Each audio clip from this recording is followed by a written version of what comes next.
네, 이번 9월에는 우리 하나님께서 우리 기쁨 공동체, 기쁨 교회에 어떤 말씀을 주실까 고민을 하면서 기도하는 가운데 딱 생각났던 한 문장이 있었습니다. 혹시 이 문장을 들어보셨는지는 모르겠는데 아마 우리 연세가 있으신 우리 어른들, 우리 아버지 어머님들은 다 아실 겁니다. 국민 여러분, 지금 행복하십니까? 살림살이 좀 나아지셨습니까? 20년 전에 대선 후보로 나왔던 권영길 후보가 TV 토론회에서 했던 말입니다. 이 말 한마디로 엄청난 인기를 끌게 되었고 많은 광고나 많은 연예인들이 이 문장을 패러디하기도 했습니다. 그만큼 사람들이 이 행복한 것, 잘 사는 것에 대해서 아주 민감하게 반응한다는 것을 이야기하는 것이죠. 또 그만큼 행복하기 위해 산다라고 말할 수 있을 것입니다. 행복한 삶을 살고 싶다라는 마음이 우리 모든 사람에게 있다는 것이죠. 그 생각과 마음은 20년이 지난 지금도 변함이 없을 것입니다. 20년이 지난 지금 국민들에게 던진 그 질문을 제가 여러분에게 한번 다시 질문하고자 합니다. 성도 여러분, 지금 행복하십니까? 예수님 믿고 행복해지셨습니까? 여러분은 이 질문에 어떻게 대답하시겠습니까? 분명 신앙생활이 주는 큰 유익은 바로 행복과 기쁨임에도 불구하고 우리는 이 질문에 왜 쉽게 대답하지 못할까요? 이 질문을 들으면 괜시리 우리 안에 혼란이 생기기도 합니다. 과연 예수님을 믿으면 진정 행복한 것인가? 어쩌면 예수님을 믿고 나니 더 힘들고 어려운 일이 많았던 것 같은데, 아니면 불행한 사람이 예수님을 믿으면 행복해지는 것일까? 그것도 아니면 예수님을 믿으면 행복해져야 하는 것인가? 말장난을 하고자 하는 것이 아니라 예수님을 믿는 것과 우리가 실제로 느끼는 이 행복에 조금의 거리감이 느껴진다는 것이 우리의 현실이라는 것이죠. 그러니 신앙과 행복, 이 신앙과 기쁨과의 밀접한 관계가 무엇인지 모른다면 예수님을 믿어도 행복하다 느끼지 못할 수 있다는 것이죠. 그러니 행복을 경험하지 못해서 그런 것이 아니라 무엇이 행복인지 무엇이 기쁨인지 잘 몰라서 그럴 수도 있습니다. 우리가 행복하다라고 느끼는 것은 바로 여러 가지 감정이 있겠지만 이런 감정 상태에 있을 때 행복하다는 느낍니다. 아주 기쁠 때, 아주 만족스러울 때, 아주 안정감이 있을 때, 이런 공통적인 감정을 가진 상황이 주어지면 그때 우리는 자연스럽게 나는 행복하다라고 느끼게 되는 것이죠. 일이 힘들어도 만족감이 있으면 행복한 사람이라고 말할 것입니다. 아무리 돈이 많아도 불안한 사람은 행복하지 않다고 말할 것입니다. 그리고 기쁨이 없는 행복은 없습니다. 행복한 사람의 눈과 입술과 마음과 행동에는 항상 기쁨이 넘치게 되어 있죠. 그만큼 행복이라고 느끼기 위해선 이 기쁨이라는 감정과 어떤 이 상태가 아주 중요한 것입니다. 다르게 말하면 기쁨으로 충만한 그리스도인이야말로 행복한 그리스도인이다라고 말씀드릴 수 있겠습니다. 성경에서도 이 기쁨에 대해서 아주 많이 강조를 합니다. 특별히 사도 바울은 자기가 기록한 서신 중에 이 기쁨에 대해서 많이 언급하고 있습니다. 데살로니가 전서 5장 16절에는 항상 기뻐하라, 이것이 그리스도 예수 안에 있는 우리에게 주어진 하나님의 뜻이다라고 말할 정도로 기뻐하는 것, 기쁨이라는 것이 우리 신앙생활에 있어서 아주 중요한 요소다라고 이야기하고 있고, 특별히 기쁨의 서신이라 불리는 오늘 본문이 포함된 이 빌립보서는 지속적으로 기뻐할 것, 기쁨이 왜 중요한지, 신앙생활에 있어 기쁨이 우리에게 가져다 주는 유익들을 계속해서 이야기하고 있습니다. 그만큼 예수님을 믿는 것과 이 기쁨, 이 행복은 밀접한 관계가 있다는 것이죠. 그런데 앞서 질문했듯이 예수님을 믿으면 행복하냐라는 질문에 왜 우리는 선뜻 대답하지 못하는 것일까요? 단도직입적으로 얘기하면 지금 당장 내가 행복하다 느끼지 못하기 때문에 우리는 그 대답을 쉽게 하지 못하는 것 아닌가 싶습니다. 아니면 분명 신앙생활이 행복하고 기쁜 일이라는 것은 머리로는 아는데 그것이 항상 그렇지 않다 보니 쉽게 대답하지 못하는 것일 수도 있을 거라 생각이 듭니다. 그렇다면 왜 예수님을 믿지만 우리가 행복하다고 생각하지 않을까요? 분명 성경에는 하나님을 믿고 예수님을 믿으면 행복한 사람이다 라고 말했고 기뻐해야 한다, 행복한 사람이 되어야 한다 이야기하지만 왜 우리 신앙생활과 우리의 삶은 행복하다 느끼지 못하는 것일까요? 수많은 요인들이 있을 수 있겠지만 오늘 본문에서 그 요인의 몇 가지, 그 이유 몇 가지를 살펴보도록 하겠습니다. 먼저는 인간관계의 갈등이 우리를 행복하지 못하게 만듭니다. 빌립보서 4장 2절에 이렇게 기록되어 있습니다. 내가 요디아를 권하고 순두개를 권하노니 주 안에서 같은 마음을 품으라. 사도 바울이 감옥에 갇힌 상황에서 빌립보 교회를 향해 편지를 보낸 이유는 다양하지만 그 중에 아마 가장 결정적인 이유는 바로 이것일 것입니다. 이 교회의 여성 지도자였던 두 사람 요디아와 순두개, 이 두 사람의 깊은 갈등에 그런 상황에 빠져 있었기 때문입니다. 교회가 유오디아파, 순두개파가 되어서 갈등을 겪고 서로 날을 세우고 서로에게 분쟁을 하다 보니 교회가 갈라지기 직전이었고 이런 어려운 상황 속에서 이 문제를 해결하기 위해서 사도 바울은 이 빌립보서를 기록했던 것이죠.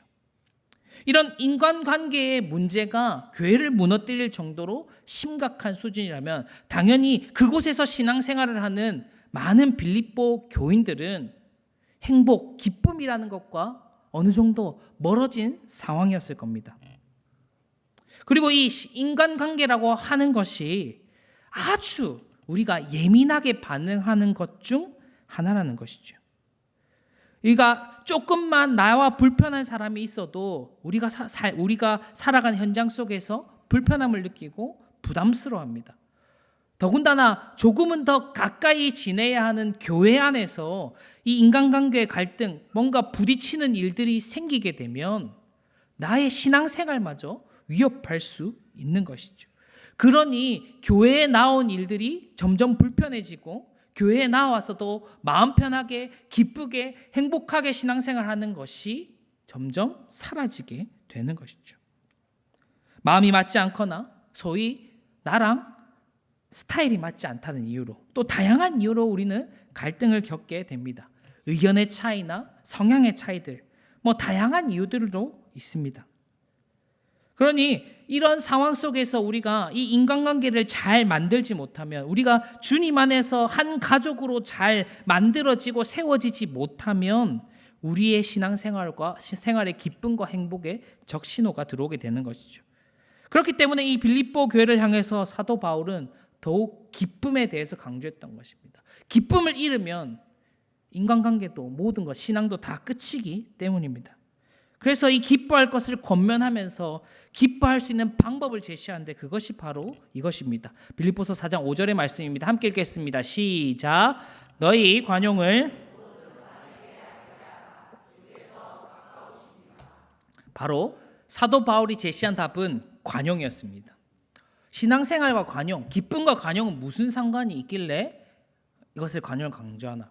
당연히 앞서 말씀드렸던 우리의 신앙을 위협하는 주적 중에 하나가 바로 인간관계, 사람과 사람과의 관계 문제이기 때문에 이 관계의 문제 속에서 우리가 행복과 기쁨을 유지하기 위해서 신앙생활을 잘하기 위해서 필요한 덕목이 뭐냐?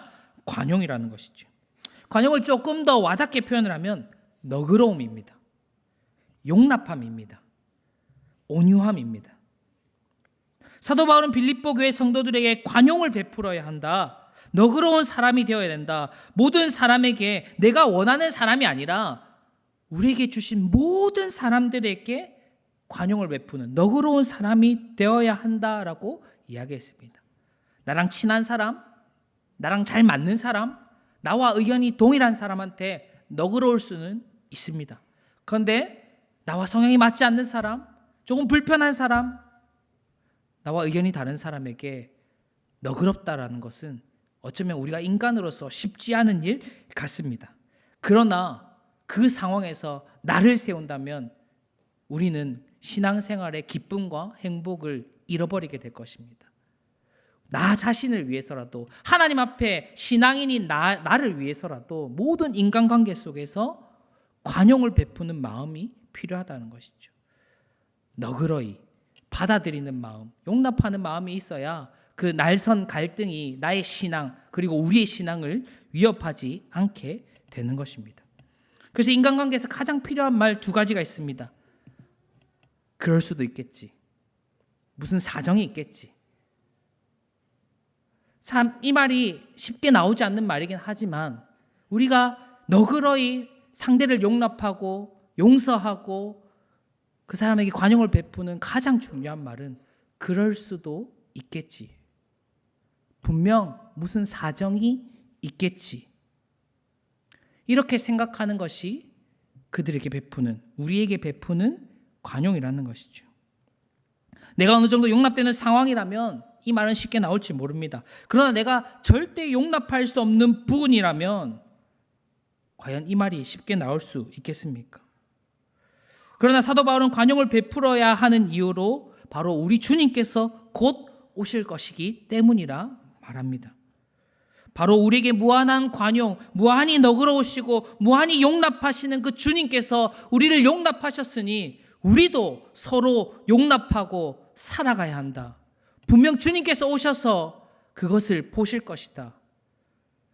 주님 다시 오실 그때에 우리가 주님의 심판대 앞에 섰을 때 주님, 내가 이런 사람 저런 사람 다 너그럽게 용서하고 용납했는데 이 사람은 도저히 맞지 않아서 용납 못하였습니다 라고 우리가 대답할 수 있겠습니까? 하나님 그것 보고 우리 주님께서 우리 칭찬하시겠습니까? 전혀 그렇지 않습니다.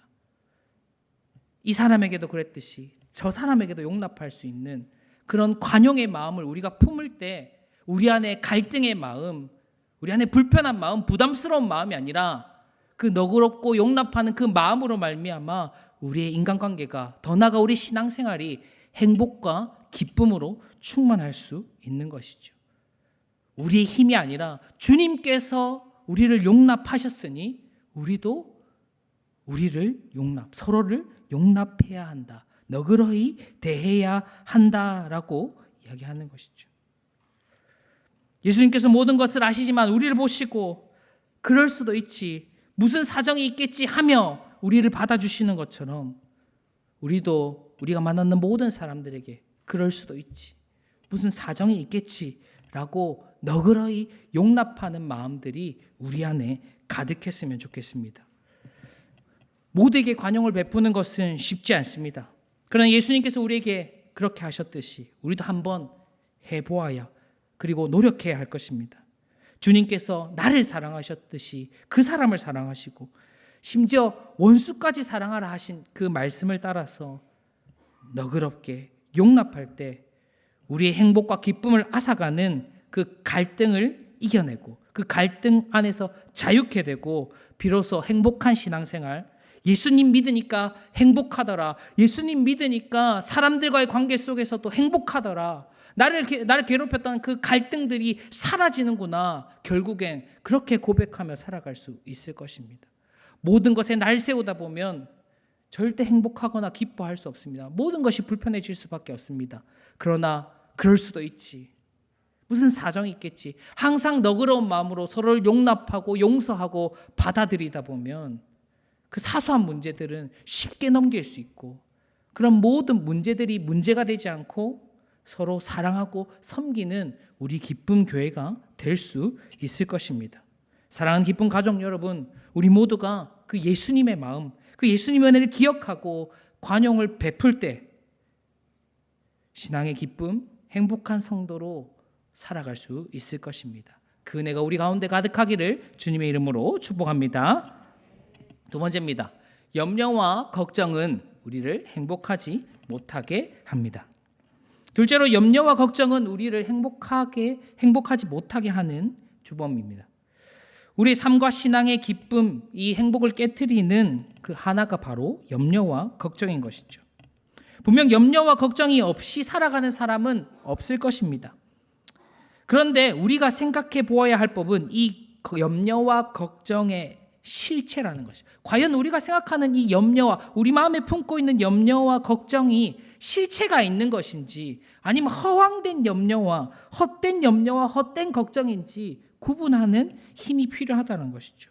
이 염려와 걱정에 관해서 상담한 사람이 자신과 상담했던 많은 사람들의 이 걱정에 대해서 조사를 하고 통계를 내어보니 이렇답니다.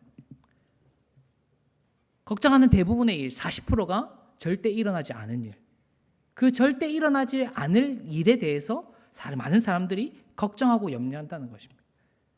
두 번째가 이미 일어난 일, 이미 지나가 버렸지만 그 미련 때문에, 다양한 이유 때문에 이미 일어난 일도 자꾸 염려하고 걱정한다는 것이죠. 또 22%는 무시해도 될 만큼 사소한 일, 염려한다고 크게 달라지거나 하지 않지만 굳이 애써서 염려할 필요도 없는 일들이 한 5분의 1 정도. 그 다음에 4%는 내가 좌지우지할 수 없는 일, 염려하고 걱정한다 해서 내가 해결할 수 없는 그런 일들이 한 4% 정도. 이제 계산기를 좀 두드리면 몇 프로가 남죠? 4%가 남죠. 그러면 종합해 보면 우리가 고민하고 있는 수많은 것들, 염려하고 있는 수많은 걱정거리 중에 실제로 내가 진짜 고민하고 걱정해야 되는 거는 100개 중에 4개밖에 안 되는 거예요. 25개 고민하면 하나밖에 안 되는 거예요. 10개 고민하면 1개조차도 고민하지 않아도 되는 일이라는 거예요. 그만큼 우리가 염려나 두려움과 걱정에 쌓여 있으면 그만큼 우리가 행복하고 기쁜 신앙생활을 할 수 없다라는 것이죠. 그래서 이렇게 염려하고 걱정하고 살아가는 이유, 우리 교회가 이렇게 되면 어떡하지? 아니면 우리가 이런 갈등 속에서 나는 어떻게 해결해야 되지? 이런 심각하게 염려하고 걱정하는 그 마음들을 사도 바울은 어떻게 해결하려 하는가? 사도 바울은 이렇게 고백합니다. 일체의 비결이 있다.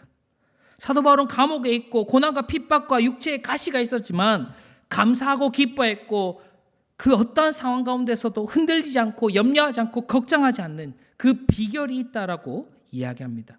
그 비결이 무엇이겠습니까? 6절의 말씀입니다. 함께 읽겠습니다. 시작.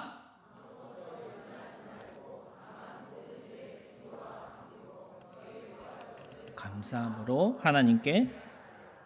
사도 바울은 염려하지 말고 하나님께 기도할 것을 권면합니다.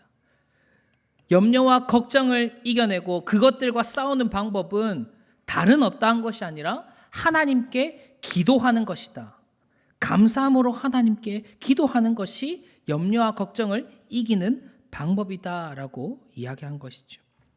이 기도한다는 것은 무엇이겠습니까? 기도하는 것은 하나님을 의지하고 맡기는 일입니다. 의지하고 맡긴다는 것은 내 삶의 주도권이 나에게 있는 것이 아니라 하나님께 있다. 내 삶을 결정하시고 인도하시는 분이 하나님이시다라고 고백하고 맡기는 것입니다. 그러니 우리가 걱정하고 염려할 문제가 아니라 우리의 주님 되시는 하나님께서, 우리의 주인 되시는 우리 주님께서 걱정하고 염려할 문제이니 우리는 걱정할 필요가 없다. 기도하면. 사도 바울은 그렇게 얘기한 것입니다. 기도하지 않고 자꾸 내가 해결하려고 하고 내가 결정하려고 하다 보니 그것도 염려스럽고 그것도 걱정스럽고 그것도 두려운 것이죠. 또한 기도는 상황이 아니라 하나님을 바라보는 것입니다. 우리는 자꾸 눈앞에 보이는 상황에 몰두합니다. 상황에 집착하고 그 상황 가운데 내가 무엇을 할 수 있을지 자꾸 고민합니다. 보다 중요한 것은 그 상황을 보는 것이 아니라 상황보다 크신 하나님을 바라보는 것이고, 그 상황 너머에 일하시는 우리 주님, 우리 아버지 되신 하나님을 만나야 하는 것이죠. 그 길이 바로 하나님께 기도하는 것입니다. 앞서 말씀드렸듯이 4%의 걱정조차도 하나님께 맡겨드린다면 걱정과 염려가 아니라 하나님 안에서 행복과 기쁨으로 신앙생활 할 수 있게 되는 것입니다. 그러므로 우리는 염려와 걱정이 아니라 하나님께 기도해야 하는 것이고, 그렇게 기도하면 하나님께서 우리 가운데 평강을 주시고 마음과 생각을 지키실 것이다 라고 사도 바울이 이야기했습니다. 하나님의 평강, 그 평안이 우리의 마음과 생각을 지키신다. 염려와 걱정 속에 그 상황에 사로잡혀 불안하게 살아가는 것이 아니라 하나님이 주시는 평강, 그 평안으로 말미암아 행복한 삶, 기쁨의 삶을 살아갈 수 있다는 것이죠. 제가 설교에서 초대도 말씀드렸지만 인간이 행복하다 느낄 때 그 중에 하나가 바로 안정적일 때, 평안할 때 행복하다 느끼는 것이죠.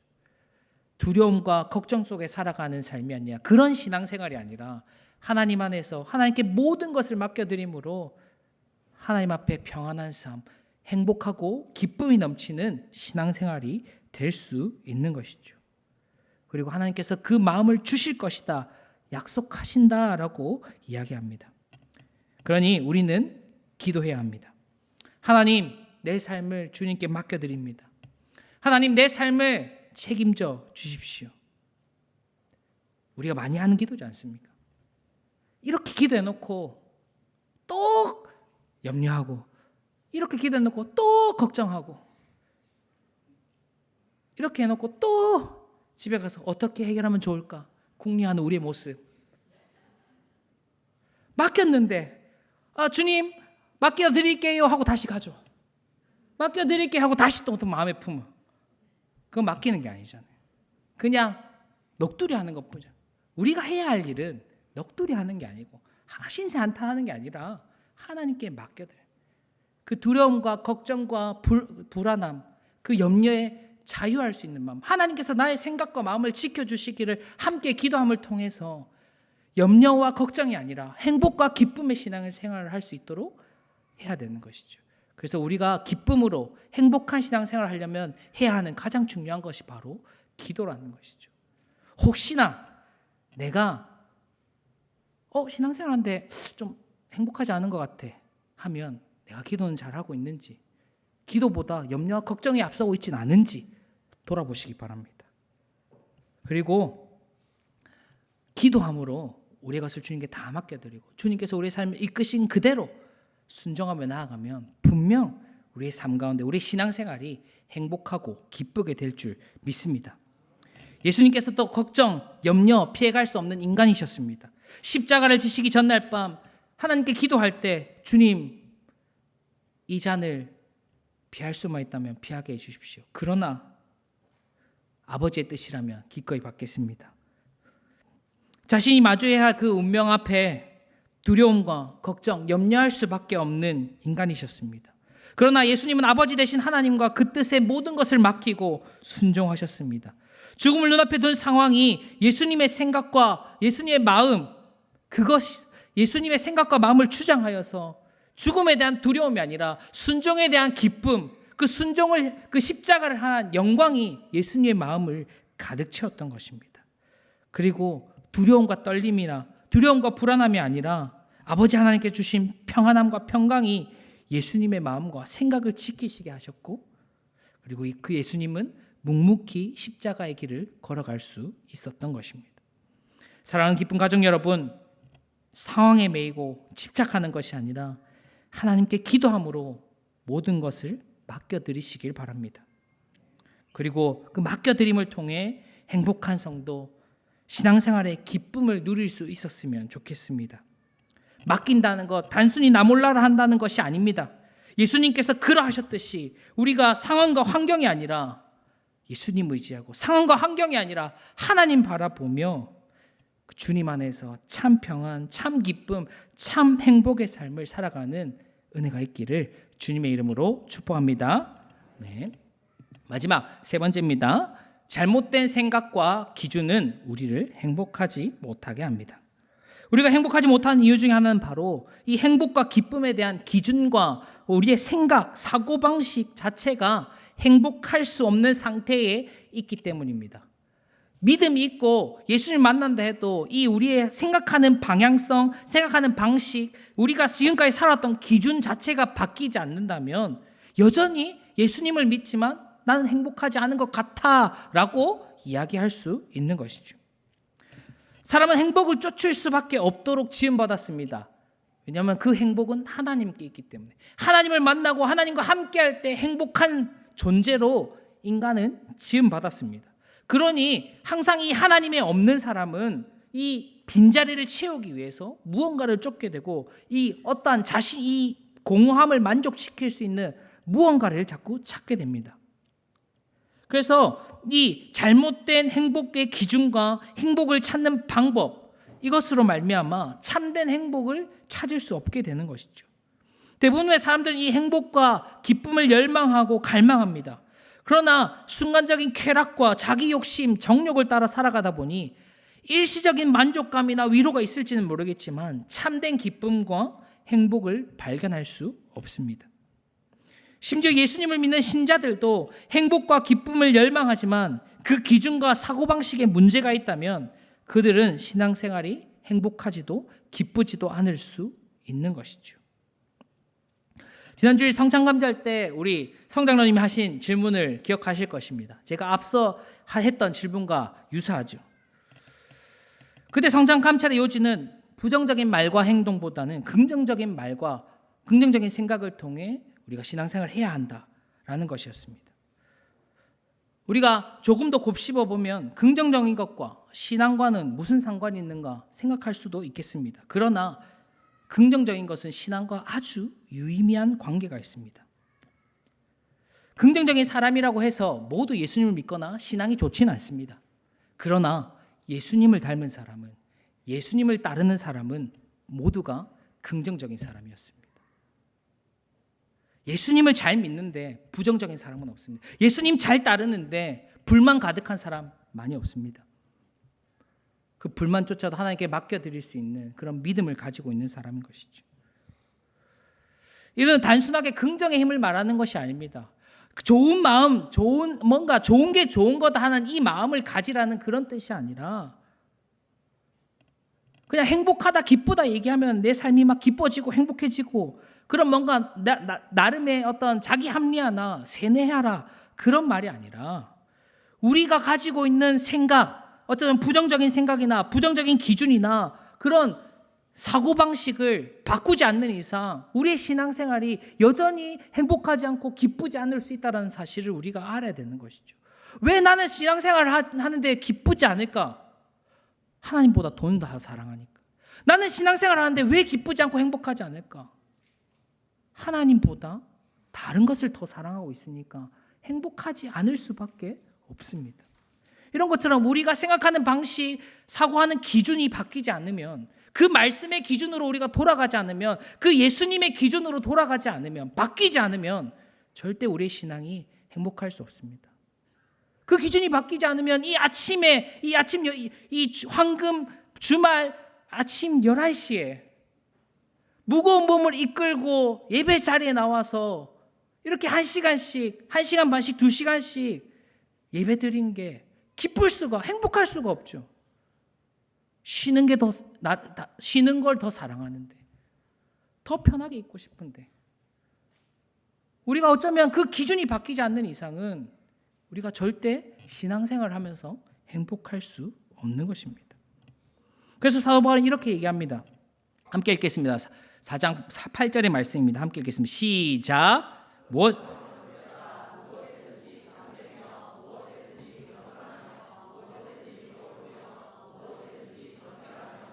무엇이든지 사랑받을 만하며 무엇이든지 칭찬받을 만하며 무슨 덕이 있든지 무슨 기림이 있든지 이것을 생각하라. 쉽게 말해서 참된 생각, 경건한 생각, 옳은 생각, 사랑받을 만한 생각, 칭찬받을 만한 일, 그런 일들을 지속적으로 생각하고 기준을 바꾸어 나가야 한다는 것이죠. 세상 사람들이 생각하는 그런 사고방식, 기준에서 벗어나서 하나님이 기뻐하시는 생각과 기준으로 바뀌어야 한다는 것이죠. 자본주의 사회에서 가장 중요한 핵심 가치는 돈입니다. 그러나 하나님 나라에서 가장 핵심 가치는 사랑과 하나님이라는 것이죠. 이 가치의 전환, 생각의 전환, 기준의 전환이 되지 않으면, 그것이 바뀌지 않으면 절대 우리의 신앙생활을 행복할 수 없습니다. 여전히 내가 가장 돈을 사랑하고 있다면 돈 많이 버는 사람이 가장 행복한 사람이고 돈 많이 버는 사람이 가장 기쁜 사람입니다. 그러나 우리가 생각이 바뀌고 우리의 기준이 바뀌면 하나님 제일 사랑하는 사람이 가장 행복한 사람이고 가장 하나님 가까운 사람이 가장 기쁘고 즐거운 사람이라는 것을 깨닫게 될 것이고, 돈이 아니라 무언가를 얻기 위한 것이 아니라 오직 하나님 한 분만으로 만족하는 인생을 살 수 있게 될 것입니다. 그러니 바뀌지 않으면 절대 행복할 수도 기쁠 수도 없습니다. 그리고 사도 바울은 이렇게 얘기합니다. 4장 9절의 말씀입니다. 함께 읽겠습니다. 시작. 너희는 내게 배우고 받고 듣고 본 바를 행하라. 그리하면 평강의 하나님이 너희와 함께 계시리라. 지금까지 배우고 받고 듣고 본 바, 즉 사도 바울이 빌립보 교회에 줬던 가르침, 다르게 하면 하나님의 말씀, 예수 그리스도의 삶, 그 모든 기준으로 우리가 바뀌지 않으면 안 된다. 내가 이미 그것들을 너에게 다 알려주었으니 그것들을 받아 실천해라. 그러면 평강의 하나님이 너희와 함께 하실 거예요. 하나님께서 임재하시는 삶, 하나님과 동행하는 삶, 예수님을 닮아가는 삶을 살아갈 수 있다라고 사도 바울이 마지막에 이야기한 것이죠. 예수님을 믿고 행복할 수 있는 방법은 바로 세상의 사고방식과 기준을 벗어던지고 예수님의 생각과 기준으로 살아가는 것입니다. 예수님의 생각과 기준이 우리의 생각과 기준이 될 때 우리는 하나님의 임재를 풍성히 누리며 하나님 안에서 행복한 성도로, 기쁨을 누리는 성도로 살아갈 수 있는 것입니다. 사랑하는 기쁨 교회 가족 여러분, 예수님을 믿고 행복한 삶을 살아가고 계십니까? 아니면 여전히 신앙생활이 기쁜 일인지 행복한 일인지 잘 모르고 살아가고 계십니까? 혹시 아직 확신이 서지 않았다면 우리 안에 사람과 사람 사이에 갈등이 있지는 않은지, 여전히 우린 염려와 걱정 속에 살아가고 있지는 않은지, 여전히 세상의 기준과 사고방식 속에 살아가고 있지 않은지, 그곳에서 우리의 행복과 기쁨을 자꾸 찾으려고 하고 있지는 않은지 돌아보는 시간이 되었으면 좋겠습니다. 그리고 여기 있는 우리 모두가 예수님 안에서 너그러이 용납하고 관용을 베풀고 또한 예수님처럼 하나님께 감사함으로 기도하며 또 예수님처럼 생각하고 행동할 때 분명 평강의 하나님께서 주시는 놀라운 기쁨과 행복이 우리의 삶과 우리의 신앙생활 가운데 가득하게 될 줄 믿습니다. 그 은혜를 풍성히 누리는 우리 모두가 되기를 주님의 이름으로 간절히 바라고 축복합니다. 기도드리겠습니다.